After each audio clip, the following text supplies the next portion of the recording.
إن الحمد لله نحمده ونصلي على رسوله الكريم أما بعد فأعوذ بالله من الشيطان الرجيم بسم الله الرحمن الرحيم آج ہم کر رہے ہیں سورۃ الاخلاص.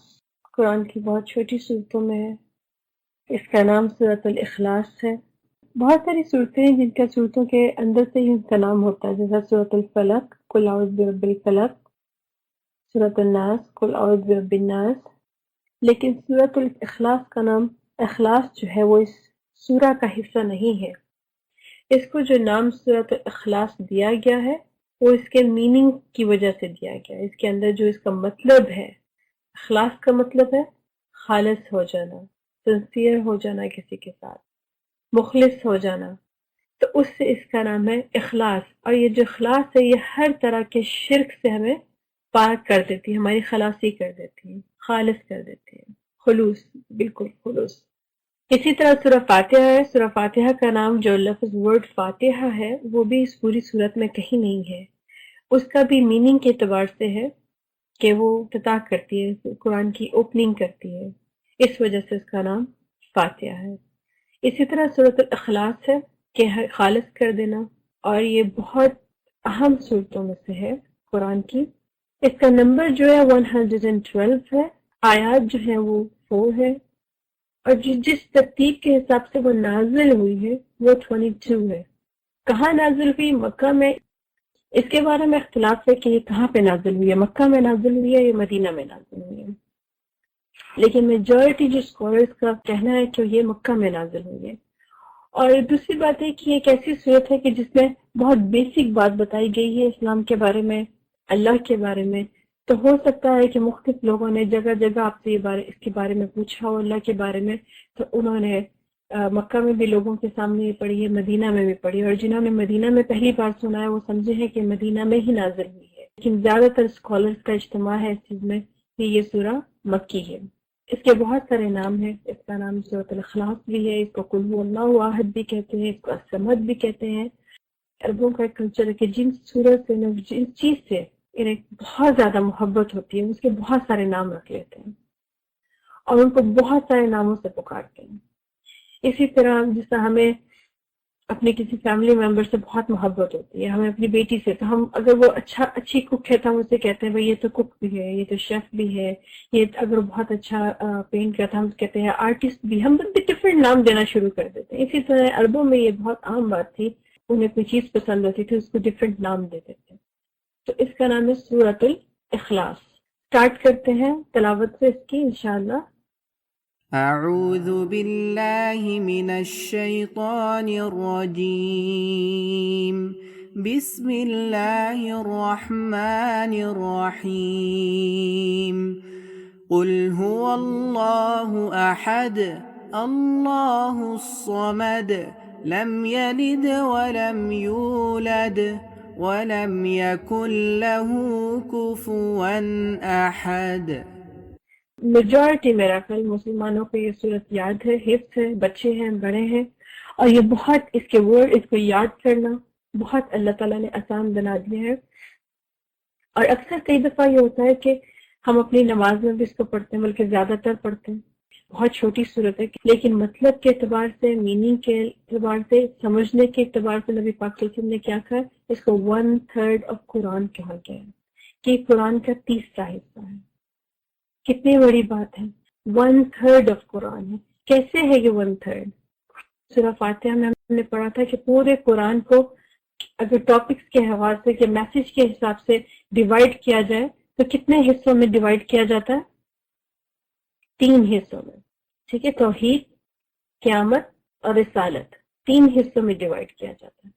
اور سورۃ الفاتحہ میں جب ہم نے پڑھا تھا کہ سورۃ الفاتحہ میں تینوں کے بارے میں ذکر کیا گیا تھا، توحید کے بارے میں بھی، قیامت کے بارے میں، اور اسی لیے اس کو کہتے تھے اساس القرآن، اس کا نام تھا. لیکن سورۃ الاخلاص کو کیا کہتے ہیں؟ 1/3 کیوں؟ اس میں توحید ہے.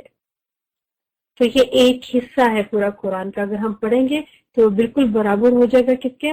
1/3 آف قرآن کے. اس سے پتہ چلتا ہے کہ سورت کی اہمیت کتنی زیادہ ہے.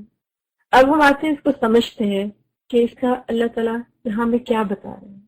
عربوں کا جب یہ نبوت نازل ہوئی تو عربوں کا یہ تھا کہ وہ پوچھا کرتے تھے، جب بھی وہ کسی سے پہلی بار ملتے تھے تو کیا پوچھتے تھے؟ وہ پوچھتے تھے کہ اپنا حسب نسب بتاؤ، تم کون ہو، کس کے اولاد ہو۔ اور عربوں میں اس چیز کی بہت اہمیت تھی۔ آج بھی دیکھیں کہ اگر آپ لوگ دیکھیں تو اپنے باپ کے بعد بن بن بن، اور یہ بہت زیادہ نام ہے، وہ آخر تک اپنی والدیت کو لے کے جاتے ہیں کہ ہم کس کی اولاد ہیں، کون سے خاندان سے۔ ان کے لیے یہ چیز بہت زیادہ اہمیت رکھتی تھی۔ اور نبی پاک صلی اللہ علیہ وسلم قریش کے خاندان سے تھے، تو ان کے بارے میں تھا کہ خاندان جو تھا وہ تو اس وقت کے قریش کو لیڈرز مانا جاتا تھا، تو اس میں بھی بتایا جاتا تھا کہ محمد بن عبداللہ بن عبد المطلب بن یہ تو آخر تک ان کو لے کے جاتے تھے۔ اور عربوں میں اس چیز کا بہت زیادہ کریز تھا کہ حسب نسب بتاؤ۔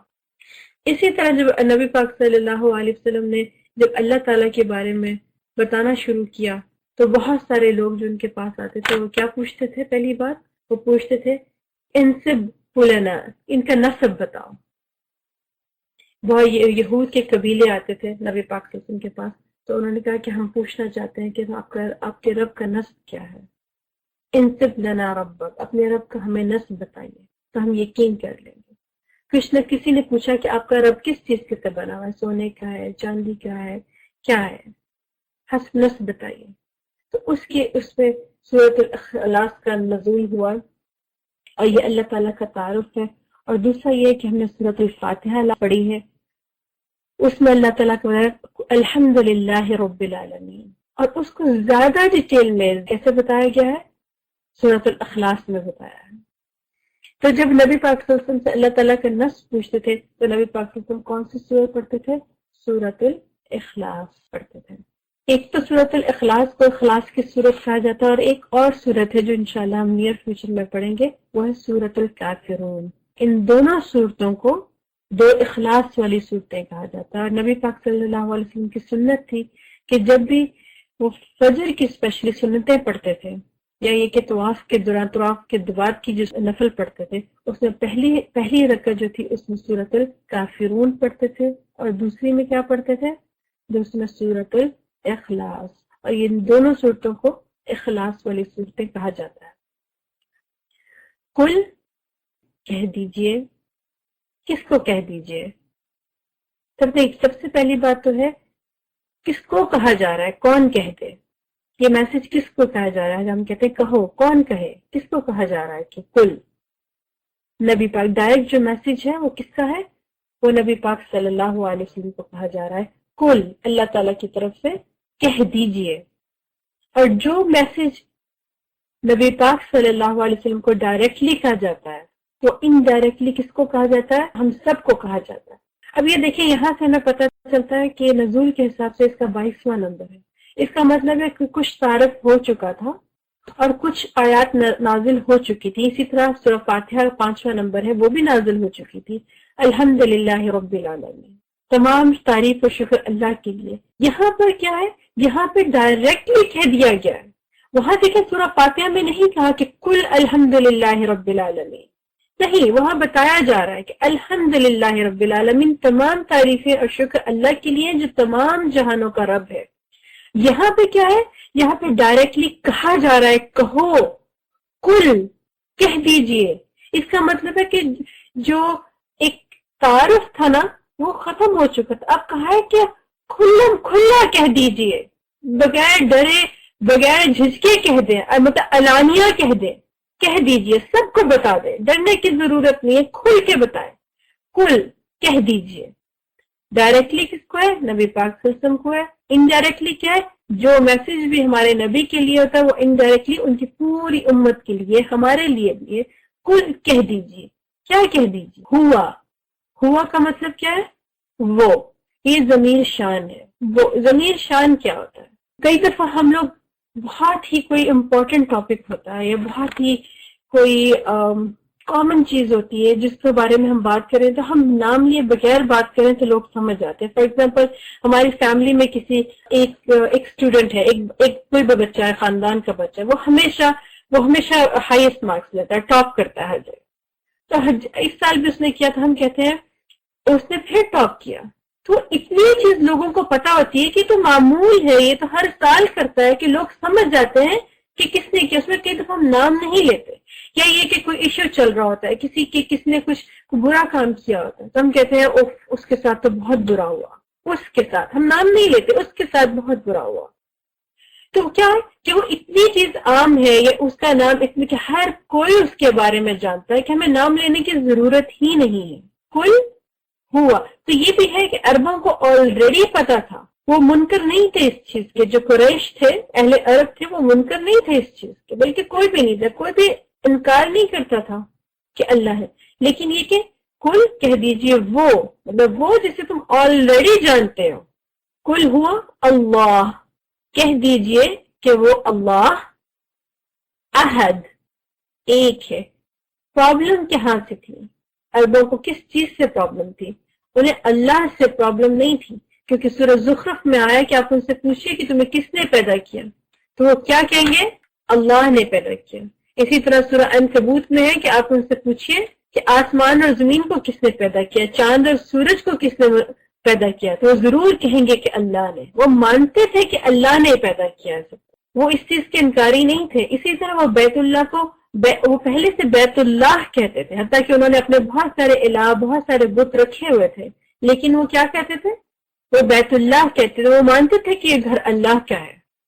وہ بیت الہ نہیں کہتے تھے، کہ باقی معبودوں کا گھر نہیں کہتے تھے، وہ اللہ کا گھر کہتے تھے. اسی طرح کہ جب سورۃ الفیل کا ذکر ہے، انشاءاللہ سورۃ الفیل بھی پڑھیں گے ہم، کہ جب اللہ تعالیٰ نے ابرہہ آیا کہ کعبہ، نعوذ باللہ، کعبہ کو توڑنے کے لیے آیا، تعالیٰ نے پرندے بھیجے، تو اس وقت انہوں نے کیا کیا؟ عربوں نے انہوں نے گھر حضرت عبد المطلب اللہ کے کعبہ کے پاس کیا، کہ یا اللہ یہ تیرا گھر ہے، تو اس کی حفاظت کر سکتا.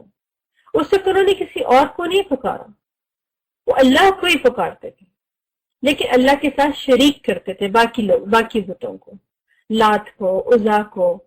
اسی طرح یہ کہ اللہ تعالیٰ نے قرآن میں کہا ہے کہ اگر سورہ یونس میں کہا ہے کہ اگر تم لوگ کشتی میں جاؤ اور تم لوگ طوفان آ جائے تو تم کس کو پکارو گے؟ تم اللہ کو پکارو گے. تو اللہ کو وہ جانتے تھے. پرابلم کہاں پہ تھی؟ احد. احد کا کیا مطلب ہے؟ ون. اچھا اب یہاں پہ کوشچن پیدا ہوتا ہے کہ یہاں پہ واحد کیوں نہیں لکھا گیا؟ احد کیوں ہے؟ واحد بھی تو ہو سکتا تھا نا، اللہ واحد. یہاں پہ احد ہے. عربی زبان میں، عربک لینگویج میں، عربی بکس میں احد کا لفظ قرآن سے پہلے، سورۃ الاخلاص سے پہلے کہیں نازل نہیں ہوا، کہیں نہیں لکھا گیا. عربک لینگویج میں جو اتنے بڑے بڑے اسکالر تھے انہوں نے ورڈ احد نہیں استعمال کرتے تھے. یہ پہلی بار قرآن میں ہی اس کا ہوا، اور اللہ تعالیٰ نے ایون کہ جو باقی کتابیں نازل کی اس میں بھی اس طرح احد کا ورڈ استعمال نہیں ہوا. یہ صرف اور صرف قرآن میں ہوا ہے. اب ہم یہاں پہ دیکھتے ہیں کہ احد اور واحد میں فرق کیا ہے. دونوں کا مطلب واحد کیا ہے؟ ایک ہے. احد کیا ہے؟ ایک ہے. لیکن اس میں فرق کیا ہے؟ فرق اس میں یہ ہے کہ فار ایگزامپل رجل واحد لیس فی الغرفہ، کمرے میں ایک مرد نہیں ہے. ٹھیک ہے کمرے میں ایک مرد نہیں ہے، لیکن یہ کنفیوژن پیدا کر سکتا ہے کہ کمرے میں ایک مرد نہیں ہے، دو ہیں، تین ہیں، چار ہیں، زیادہ بھی ہو سکتے ہیں، یا شاید کوئی بھی نہ ہو. لیکن یہاں پہ کنفیوژن پیدا ہو سکتی ہے، انسان ڈاؤٹ میں جا سکتا ہے، غلط مطلب سمجھا جا سکتا ہے. لیکن اگر ہم کہیں کہ لیس احد فی الغرفہ، کمرے میں کوئی بھی نہیں ہے، تو اس کا مطلب ہے کہ کمرہ خالی ہے، اس میں کوئی بھی نہیں ہے. تو یہی فرق ہے واحد اور احد میں.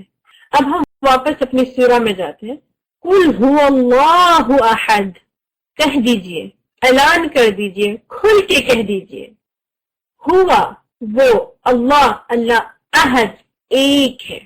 کہہ دیجئے کہ اللہ ایک ہے. اور عربوں کو پرابلم کس سے تھی؟ عربوں کو پرابلم اس احد ورڈ سے تھی. ان کو پرابلم اللہ سے نہیں تھی، اللہ کو تو وہ مانتے تھے، لیکن اللہ تعالیٰ کے ساتھ اور معبودوں کو بھی مانتے تھے. انہیں پرابلم اس ورڈ سے تھی جو قرآن میں آیا احد. اور یہ عربک لینگویج میں احد ورڈ استعمال پہلے کبھی نہیں کیا گیا اس انداز میں جیسا قرآن میں کیا گیا. اور یہی وجہ ہے کہ یہ قرآن جو ہے یہ معجزہ ہے اپنی ورڈنگ کے حساب سے. لیکن یہ کہ ہم لوگ اہل زبان نہیں ہیں، ہم اس کی خوبصورتی کو اس طرح نہیں سمجھ سکتے جسے عرب سمجھتے ہیں، جسے اہل زبان سمجھتے ہیں. حضرت بلال جو غلام تھے، حبشی تھے، عربوں میں تو کورس حسب نصب اور اس چیز کا بہت غرور ہوتا تھا، تو وہ حضرت بلال پہ بہت زیادہ ظلم کرتے، انہیں تپتی ریت میں ان کی شرٹ اتار کے تاکہ ان کی سکن جلے، ان کے اوپر گرم گرم پتھر رکھتے تھے، ان پہ ظلم کرتے تھے. اور انہوں نے بہت ارلی مکہ کے دور میں جو تھا نا اسلام قبول کر لیا تھا. اور وہ کیا کہتے تھے جب بھی ان سے پوچھتے تھے کہ کہو، مطلب کہ انکار کروانے کی کوشش کرتے تھے، تو ان کے منہ سے کیا ورڈ نکلتا تھا؟ وہ نہیں کہتے تھے کہ رب ربی ربی، وہ ربی نہیں پکارتے تھے، کیونکہ رب کو تو سب پکارتے تھے. وہ یہ بھی نہیں کہتے تھے اللہ اللہ اللہ، وہ یہ بھی نہیں کہتے تھے. ان کے منہ سے کیا نکلتا تھا؟ احد احد احد. جب بھی ان پہ ظلم، ایک پتھر رکھا جاتا تھا تو ان کے منہ سے نکلتا تھا احد. پھر اور ظلم کیا جاتا تھا تو ان کے منہ سے کیا نکلتا تھا؟ احد. انہیں پرابلم اس ورڈ احد سے تھی.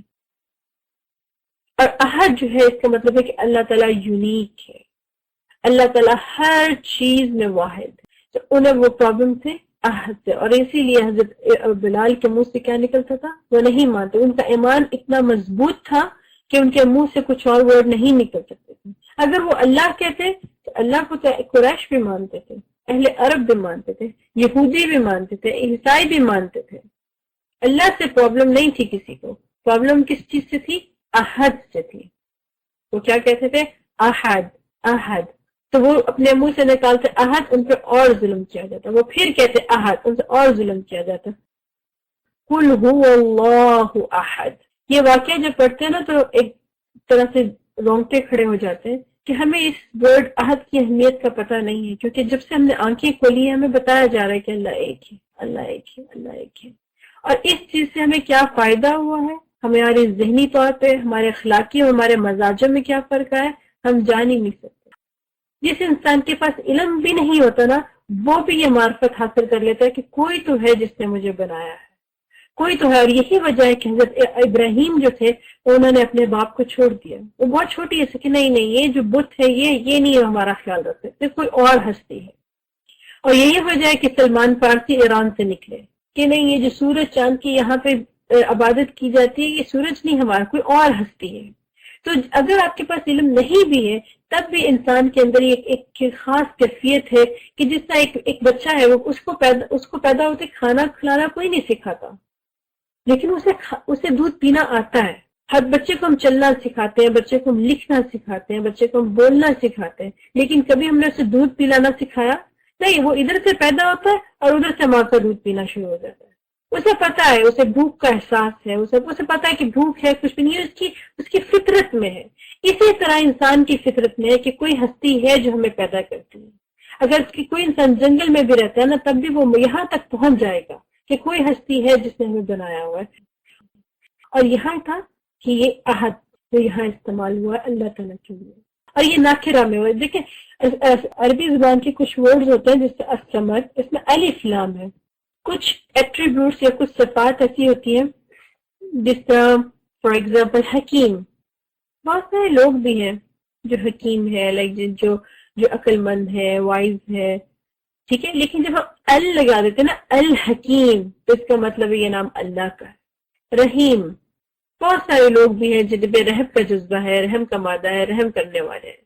اسی طرح یہاں پہ الصمد، الف لام استعمال ہوا. سمد یہ صفات لوگوں میں بھی شاید تھوڑی حصے میں، لیکن آف کورس جب ال ہوتا ہے تو اس کا اللہ کا نام ہے. لیکن یہاں پہ دیکھیے یہاں نہیں کہا ہوا الاحد، نہیں، یہاں ال کے بغیر صرف احد لکھا ہوا. قل هو اللہ احد. اس کا کیا مطلب ہے؟ یہ جو تھوڑی سی صفت ہے نا، جس طرح ہوتا ہے کہ حکیم، عقل مند ہونا، وائس، یہ تھوڑی اللہ کے صفات انسانوں میں بھی پائی جاتی ہے. اللہ تعالیٰ نے انسانوں میں بھی رحم پیدا کیا، اللہ تعالیٰ نے انسانوں کو بھی حکمت دیا، اللہ تعالیٰ نے انسانوں کو بھی علم دیا ہے، لیکن اس کے ساتھ ال لگا کے اللہ کے لیے خاص کر دی جاتی ہے. لیکن یہاں پہ ال نہیں لگا ہوا. اس کا مطلب ہے کہ ہم کسی کو ویسے بھی احد نہیں کہہ سکتے. اگر نام بھی رکھنا ہے تو ہم احد نہیں رکھیں گے، ہم عبد الاحد رکھیں گے. یہ تھوڑے لیول پہ بھی کسی میں بھی ہم کسی کو کہیں گے کہ تم اپنی اس چیز میں یونیک ہو یا تم واحد ہو اس چیز میں، نہیں. یہ ورڈ صرف اور صرف کس کے لیے یوز ہوا ہے؟ یہ صرف اور صرف اللہ تعالیٰ کے لیے یوز ہوا ہے. قل هو اللہ احد. کہہ دیجئے، اعلان کر دیجئے، بتا دیجئے بغیر ڈرے ہوئے کہہ دیجئے کہ اللہ ایک ہے. اور یہی تھا کہ اس اعلان کے بعد لوگوں پہ ظلم و ستم زیادہ بڑھ گئے تھے. قل هو اللہ احد، ہر طرح کے شرک کے دروازے بند ہو گئے کہ کوئی چیز رہی نہیں ہے. یہ نہیں ہے کہ ہم لوگ کہیں کہ ہاں ہم لوگ خوف میں تو اللہ کی طرف رجوع کریں گے لیکن خوشی میں تو ہم کسی اور کی طرف بھی رجوع کر سکتے. نہیں، ہمارے پاس خوشی ہے، غم ہے، ہم نے شکر کرنا ہے، ہم نے دعا مانگنی ہے، ہم نے کس کی طرف رجوع کرنا ہے؟ اللہ کی طرف. اللہ نے اس میسج کو اتنا آسان کر دیا کہ چھوٹے چھوٹے بچے بھی اس کو بہت آسانی سے حفظ کر لیتے ہیں. قل هو اللہ احد. اسی کو آگے ایکسپلین کیا کہ اللہ تو ایک ہے. اب کیا ہے؟ اللہ الصمد، اللہ تعالیٰ بے نیاز ہے. اب اس ورڈ کو، اس کا ترجمہ ہم نے بہت دفعہ پڑھا ہوا تھا، اللہ تعالیٰ بے نیاز ہے، بے نیاز ہے. لیکن اس لیسن کو پریپیئر کرتے ہوئے مجھے پتا چلا کہ جو ورڈ ہے نا بے نیاز، کہ اللہ تعالیٰ کو کسی کی ضرورت نہیں ہے، بے نیاز، یہ پورے قرآن میں صرف ایک ہی جگہ یوز ہوا ہے. اور یہی نہیں، اس کا جو روٹ ورڈ ہے نا اس سے بھی کوئی ورڈ قرآن میں نہیں آیا. روٹ ورڈز کیا ہوتے ہیں؟ عربک لینگویج میں ایک یونیک بات ہے کہ اس میں جتنے بھی الفاظ ہیں نا زیادہ تر ان کی بیسک 3 لیٹرز ہوتے ہیں جن سے وہ بنے ہیں. 80-85% جو ہے نا وہ 3 لیٹرز ہیں. فار ایگزامپل الرحیم، ٹھیک ہے، یہاں پہ را اپوشد ہے، اس کا مطلب ڈبل ہے. یہاں پہ ہاں 4 5 6 7 ہے، 7 لیٹرز ہیں، ٹھیک ہے. لیکن اس کا روٹ ورڈ کیا ہے؟ رحم، را ہا میم. اسی طرح الرحمن ہے، اس کا روٹ ورڈ کیا ہے؟ اس کا روٹ ورڈ بھی سیم یہی ہے. اب روٹ ورڈ کیا ہے؟ را ہا میم، رحم. اس سے الرحمن بھی بنا ہے، اس سے الرحیم بھی بنا ہے، ٹھیک ہے. تو اس روٹ ورڈ سے ڈفرنٹ ورڈ بنتے ہیں. لیکن یہ تو ایک ورڈ سمد بھی نہیں ہے، السمد بھی نہیں ہے. ایون کہ اس کا جو روٹ ورڈ ہے صاد میم دال، اس روٹ ورڈ سے بھی کوئی قرآن میں ورڈ نہیں آیا. اس لحاظ سے سورہ میں 2 بہت یونیک ورڈز ہیں، ایک احد اور ایک الصمد. احد کا یہ کہ اس کے روٹ ورڈ سے دوسرے ورڈز آئے ہیں، جیسا واحد آیا، واحد القہار، ٹھیک ہے. لیکن اس کے سمد، اس کے روٹ ورڈ کے سے بھی پورے قرآن میں کوئی اور ورڈ نہیں آیا. یہ اس لحاظ سے بہت ہی یونیک ورڈ ہے، اس لیے اس کو سورۃ الصمد بھی کہتے ہیں. اس کا جو دوسرا نام ہے وہ الصمد بھی ہے، اللہ الصمد. اب ایسا کرتے ہیں، سمد کو سمجھتے ہیں. سمد کس کو؟ ہم نارمل ورڈ میں تو پتہ ہے ہمیں بے نیاز، لیکن اصل میں عرب کس کو سمد کہتے ہیں؟ سمد ایکچولی عربی میں اس سردار کو کہتے ہیں جس کی طرف ہر موقع پہ انسان اس کی طرف جاتا ہے، اس کی طرف رجوع کرتا ہے. ایسے لیڈر کو، ایسے سردار کو کہتے ہیں کہ جن کے بارے میں لوگوں کو پتا ہوتا ہے. یہ عربک لینگویج کا بھی مطلب میں سمجھا رہی ہوں، یہاں قرآن کے ٹیکسٹ میں نہیں، کہ الصمد اس لیڈر کو کہا جاتا تھا عربوں میں جو بہت اسٹرانگ ہوتا تھا، کہ جنگ کے موقع پہ، لڑائیوں کے موقع پہ، کوئی مشکلات کے موقع پہ لوگ جو بھاگے جس سردار کی طرف، جس لیڈر کی طرف جاتے تھے اس کو الصمد کہتے تھے. انہیں پتا تھا کہ ہماری مشکلات کا حل اس کے پاس ہے. ہمارے پاس کھانا نہیں ہے تو ہمیں یہ دے گا، ہمیں کسی چیز سے خوف ہے تو ہمیں یہ دے گا، ہماری کسی سے لڑائی ہے تو ہمارا فیصلہ یہ کرے گا. تو عربوں میں یہ ورڈ آلریڈی یوز ہوتا تھا اس لیڈر کے لیے جس کو پتا تھا کہ بہت پاورفل ہے، جس کے پاس لوگ بھاگے جاتے تھے. الصمد. اور سمد کس کو کہتے ہیں؟ ٹھوس، کوئی چیز بہت مضبوط ہونا، کسی چیز کا بہت ٹھوس ہونا. بیت مسمد، وہ گھر جس کی طرف حاجات میں رجوع کیا جاتا ہے، انسان کو ضرورت ہوتی ہے. بنا مسمد، بلند عمارت کو کہتے ہیں. یہ دیکھیں روٹ ورڈ سے ڈفرنٹ ورڈز ہیں نا. الصمد، جس کا کسی کو کوئی خوف نہ ہو. حضرت علی نے کیا فرمایا؟ سمد وہ ہے جس سے بالا تر کوئی اور ہے ہی نہیں، جس سے اوپر کوئی اور ہے ہی نہیں. اور کیا ہے؟ ایسا لیڈر کہ جس کی حکمت، علم، ہر لحاظ سے وہ بہت مکمل ہو، اس سے زیادہ کسی کے پاس ہو نہ. صرف اس کا مطلب بے نیاز میں نہیں آتے، بہت گہرے معنی میں ہوتا ہے. عربک لینگویج میں یہ یوز ہوتے ہیں ورڈ. اور یہ سمجھ وہ ہے کہ لوگوں کو مصیبت، اور لوگوں کو آلریڈی پتا ہو کہ دیکھیں جب ہم پہ کوئی خدا نہ خواستہ مصیبت نازل ہوتی ہے نا تو ہماری سوچنے سمجھنے کی صلاحیتیں ختم ہو جاتی ہیں. ہم بلا سوچے سمجھے کسی کی چیز کی طرف لپکتے ہیں. تو وہ کیا ہے؟ جس چیز کی طرف بلا سوچے سمجھے لگتا جائے نا کہتے ہیں الصمد. الصمد ایک بچہ ہے، وہ پیدا ہوا ہے، اسے ماں کے علاوہ کسی کا نہیں پتا. تو بھوک لگتی ہے تو کس کی طرف لپکتا ہے؟ وہ بھاگا جاتا ہے کس کی طرف؟ ماں کی طرف. اسے کسی چیز سے خوف پاتا ہے، کس کی طرف بھاگا جاتا ہے؟ اس کے لیے کیا ہے، اس کو لگتا ہے کہ میری ماں ہی مجھے بچا سکتی ہے، مجھے بھوک میں ماں ہی کھانا دے سکتی ہے، مجھے تکلیف ہے تو میں نے ماں کا نام ہی چیختے چیختے پکارنا ہے. کیوں؟ کیونکہ وہ تو پھر بعد میں اسے آہستہ آہستہ شعور آتا ہے تو اسے پتہ چلتا ہے کہ نہیں، میری ماں بھی ایک انسان ہے، اس کی بھی لمیٹیشن ہے.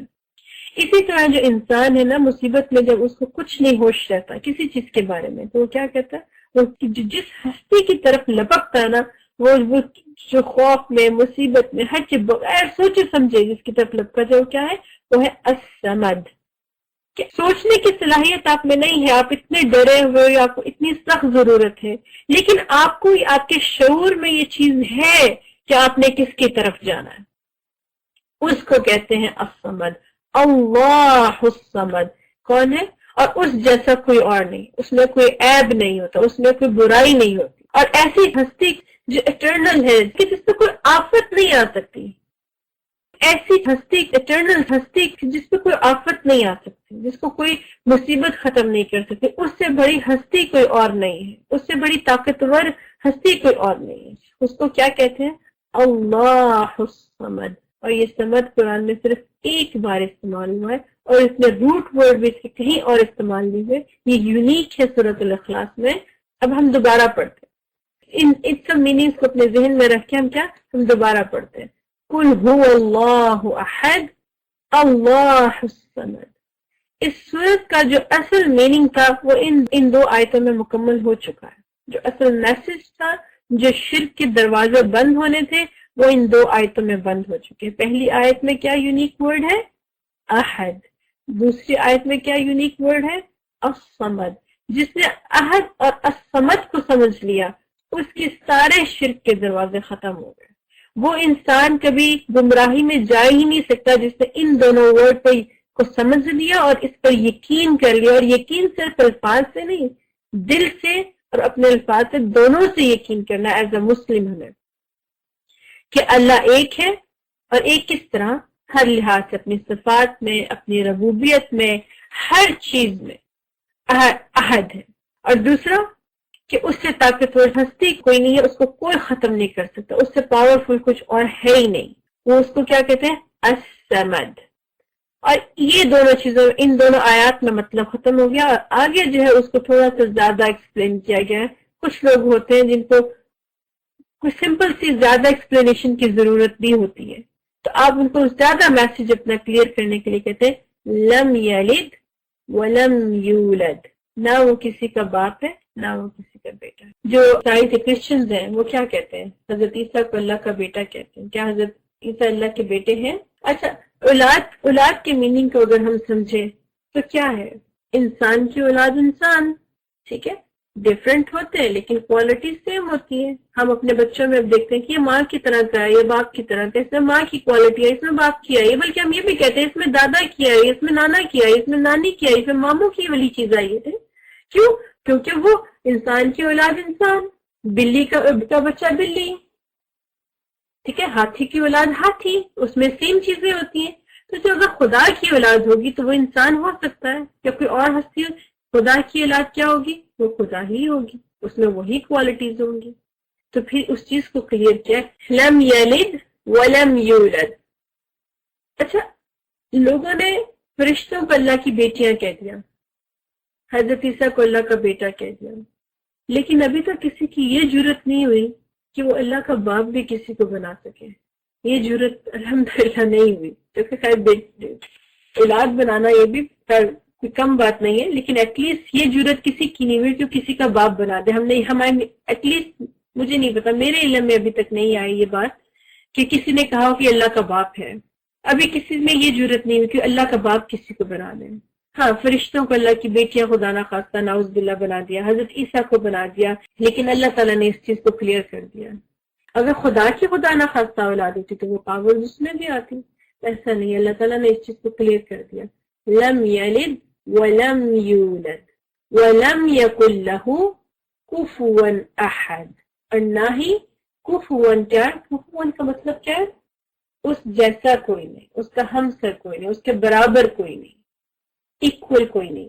یہ احد ورڈ استعمال ہوا تھا، یہ اسی چیز کو ایکسپلین کیا گیا کہ کسی چیز میں بھی اس کی برابری کوئی نہیں کر سکتا۔ کوئی اس سے زیادہ ہمیں رزق دے سکتا ہے؟ نہیں دے سکتا۔ کوئی اس سے زیادہ ہماری حفاظت کر سکتا ہے؟ کوئی نہیں کر سکتا۔ کسی کے پاس اس سے زیادہ علم ہے؟ نہیں۔ ہمارے پاس اس لیے اتنا ہے ہی نہیں کہ ہم اللہ کو جان سکے۔ اس لیے نبی پاک صلی اللہ علیہ وسلم نے کہا کہ اللہ نے جو تخلیق کیا ہے نا، اس پہ غور و فکر کرو۔ اللہ نے جو دیا ہے اس پہ غور و فکر کرو، لیکن اللہ کیا ہے اس پہ اتنا غور و فکر نہیں کرو، کیونکہ یہ ہماری سمجھ سے باہر کی۔ حضرت موسیٰ نے اللہ تعالیٰ سے کہا میں ملنا چاہتا ہوں، اور کہ اللہ تعالیٰ کو پورے سامنے نہیں آئے، ایک جھلک آئی تھی۔ تو قرآن میں کیا ہے کہ وہ اس کتاب نہیں لا سکے، وہ گر گئے، بے ہوش ہو گئے۔ تو ہمیں اس چیز پہ کہ اللہ تعالیٰ کس سے بنا ہے، کیا چیز ہے، اللہ کی اولاد ہے، یہ ان بحثوں میں پڑھنے کی بجائے ہمیں جو اللہ تعالیٰ نے نعمتیں عطا کی ہیں ہمیں ان پہ غور و فکر کرنا چاہیے کہ اس چیز میں اللہ تعالیٰ کے مقام کے برابر بھی کوئی نہیں ہے، اللہ تعالیٰ کی طرح کا خالق بھی کوئی نہیں ہے، اللہ تعالیٰ کی طرح پاورفل بھی کوئی نہیں ہے، اللہ تعالیٰ کی طرح رازق بھی کوئی نہیں ہے۔ یہی قرآن کی خوبصورتی ہے کہ ہم جب ایکسپلین کرتے ہیں تو کتنے سارے ورڈز یوز کرتے ہیں، اور یہی قرآن کی ایک معجزہ ہے کہ اللہ تعالیٰ ایک ورڈ میں اتنے سارے مطلب کو سمیٹ دیتے ہیں۔ کفوان کہ کوئی اس کے برابر نہیں، کسی بھی طرح کوئی بھی اللہ کے برابر نہیں ہے، وہ یونیک ہے۔ اللہ تعالیٰ ہر چیز، ہر لحاظ سے اللہ تعالیٰ کیا ہے، یونیک ہے۔ اب ہم آگے دیکھتے ہیں سورۃ الاخلاص کی تھوڑی امپورٹنس دیکھتے ہیں، اور یہاں دیکھیں اس آیت میں، یہ قرآن کی آیت ہے اور بہت خوبصورت ہے، اسے ایک میسج سمجھ میں آتا ہے۔ لو كان فيهما آلهة إلا الله لفسدتا فسبحان الله رب العرش عما يصفون۔ اگر آسمان اور زمین میں خدا کے سوا کوئی اور معبود ہوتے تو زمین اور آسمان درہم برہم ہو جاتے۔ جو باتیں یہ لوگ بتاتے ہیں خدا مالک عرش ان سے پاک ہے۔ کتنی خوبصورت بات کی گئی ہے۔ اسی احد، کل هو اللہ احد کو اللہ تعالیٰ نے یہاں سمجھا ہے کہ اگر دو خدا ہوتے نا تو یہ نظام درہم برہم ہو جاتا، اور یہ بات بالکل ٹھیک ہے۔ ایک کچن کی دو مالکیں ہونا وہاں مسئلہ ہو جاتا ہے، کیونکہ ایک عورت کی پرسنالٹی ایک جیسی ہوتی ہے، دوسری عورت کی پرسنالٹی دوسری جیسی ہوتی ہے۔ ایک عورت یہاں ایک چیز رکھنے کی عادی ہوتی ہے، دوسری عورت وہاں رکھنے کی عادی ہوتی ہے، کیا ہوتا ہے، کھینچا تانی تگی رہتی ہے، گھر کا نظام بس درہم برہم ہو جاتا ہے۔ ایگزیکٹلی یہی چیز اللہ تعالیٰ نے کہی ہے کہ اگر آسمان اور زمین میں اگر آپ کہیں پہ بھی نظریں دوڑائیں، ہر چیز بہت پرفیکٹلی چل رہی ہے۔ سورج اپنے ٹائم پہ آتا ہے، اپنے ٹائم پہ جاتا ہے، چاند اپنے ٹائم پہ آتا ہے، اپنے ٹائم پہ جاتا ہے۔ اگر آسمان اور زمین میں خدا کے سوا کوئی اور معبود ہوتے تو زمین آسمان درہم برہم ہو جاتا، ان میں اتنی خوبصورتی نہ رہتی۔ اب ہم اس آیت سورہ کی فضیلت پہ آتے ہیں۔ یہ چیز وہی بات ہے میں نے پہلے بتائی تھی، ہمارے لیے بہت عام ہے۔ ہم نے چھوٹے ہوئے ہمیں پیدا ہوئے ہمیں بتایا گیا ہے کہ بھئی اللہ ایک ہے، اللہ ایک ہے، اللہ ایک، ہم اللہ کی طرف رجوع کرتے ہیں۔ یہ ہماری بہت بڑی خوش قسمتی بھی ہے کہ ہم اس کنفیوژن میں نہیں رہتے کہ پتہ نہیں کیا سچ ہے کیا نہیں سچ، اور ہمارے اندر کتنا سکون آ جاتا ہے، ہم سوچ بھی نہیں سکتے۔ اگر ہمیں کوئی تکلیف پہنچتی ہے تو ہم ایک رجوع کرتے ہیں۔ ہمیں اپنے پیرنٹس کی بھی لمیٹیشن پتہ ہوتی ہے، یہ پیرنٹس اس حد سے زیادہ ہماری مدد نہیں کر سکتے، اور جب ہمارا دل پھٹ رہا ہوتا ہے تو ہم کس کی طرف رجوع کرتے ہیں، ہم اللہ کی طرف کرتے ہیں۔ اسی طرح خوشی میں بھی اللہ کی طرف رجوع کرتے ہیں۔ ایسی چیز جو ہم نے کبھی پہلے سوچی نہیں ہوتی، ہم اللہ کا شکر ادا کرتے ہیں۔ ہمیں اولاد ہوتی ہے، ہمیں پتہ تھا ہمیں یہ اولاد ملنی ہے، ہمیں نہیں پتا ہوتا کہ ہمیں یہ اولاد ملنی ہے، لیکن اللہ ہمیں دیتا ہے تو ہم نے کس کا شکر کرنا ہے، اللہ ہی دیتا ہے۔ تو اس لیے جو ورڈ احد ہے نا یہ امپورٹنٹ ہے، اور اس کی بہت اہمیت ہے، اور یہ ہمارے اس دنیا میں ہمیں انصاف نہیں مل سکتا، یہ تو فار شور ہے کہ ہمیں نہیں مل سکتا، لیکن ہمیں کیسے سکون ملتا ہے کہ انشاءاللہ اللہ ہمیں سکون دے گا، اللہ تعالیٰ ہمیں انصاف دے گا۔ تو انسان ہم ایز اے مسلم سمجھ بھی نہیں سکتے کہ ایک اللہ پہ، اور وہ بھی صرف ایک اللہ پہ یقین رکھنا ہمیں کتنے مسائل سے نکالتا ہے، ہمیں بہت ساری ذہنی بیماریوں سے نکال دیتا ہے۔ اسی لیے یہ جو صورت ہے اس سے صحابہ کرام کو بہت زیادہ محبت تھی۔ مسجد قباء کے امام کے لوگوں نے چنا، ان کی تلاوت بہت اچھی ہو گئی ہے، جو بھی ریزن ہو گئے انہوں نے چنا مسجد قباء کے امام کی۔ تو وہ کیا کرتے، پہلے کیا پڑھتے، سورۃ الاخلاص پڑھتے، اور بعد میں کوئی اور سورہ پڑھتے سورہ فاتحہ کے بعد. تو انہوں نے کہا آپ ایسا نہیں کیجیے، آپ ایسا نہ پڑھیں. تو انہوں نے اس چیز کو پسند نہیں کیا صحابی نے. انہوں نے کہا کہ میں تو ایسے ہی پڑھوں گا، آپ لوگوں کو پسند ہے تو میرے سے امامت کرواؤ، اگر نہیں پسند تو میرے سے امامت نہیں کرواؤ، میں امامت نہیں کروں. تو انہوں نے یہ واقعہ جو ہے نا نبی پاک صلی اللہ علیہ وسلم کے ساتھ سامنے رکھا اور انہوں نے کہا کہ ایسا کیوں ہے؟ تو صحابہ نے کہا محبت کی وجہ سے پڑھتے ہیں، مجھے اس سورت سے بہت زیادہ محبت ہے، میرا دل کرتا ہے میں ہر سورت سے پہلے اس سورت کو پڑھوں پھر کوئی اور سورت پڑھوں. تو آپ صلی اللہ علیہ وسلم نے کیا فرمایا؟ حبک ایہا ادخلک الجنہ، اس سورت سے تمہاری محبت میں جنت میں داخل کر دے گی. صرف یہ محبت ہے کہ تمہیں جنت میں داخل کر دے گی. اور اس سے ملتا جلتا ایک واقعہ ہے کہ ایک صحابی کو ایک مہم پہ بھیجا. ان کا کیا تھا کہ جو مسجد قباء والے صحابی تھے وہ پہلے پڑھتے تھے، جو دوسرے صحابی تھے وہ ہر سورہ پڑھنے کے بعد اینڈ میں اس کو ضرور پڑھتے تھے. تو انہوں نے نبی پاک صلی اللہ علیہ وسلم سے پوچھا کیوں؟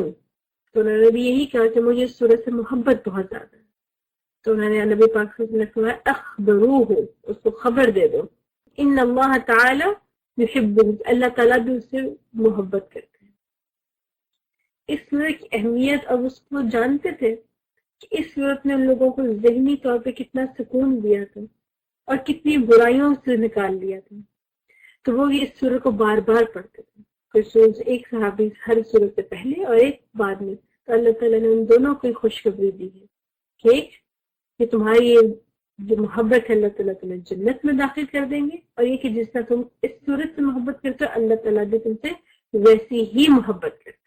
اور یہ کہ انشاءاللہ اللہ تعالیٰ ہمیں بھی اس صورت سے محبت کی توفیق بھی دے، اور انشاءاللہ ہم اس صورت کو بار بار پڑھیں بھی اور اپنے بچوں کو سکھائیں. اور صرف یہ نہیں ہے کہ زبانی، اس پہ عملاً بھی اس کو اپنے دل سے ہر چیز سے مانے. قل هو اللہ احد اللہ الصمد لم یلد ولم یولد ولم یکن له کفوا احد. وآخر الدعوانا الحمد للہ رب العالمین.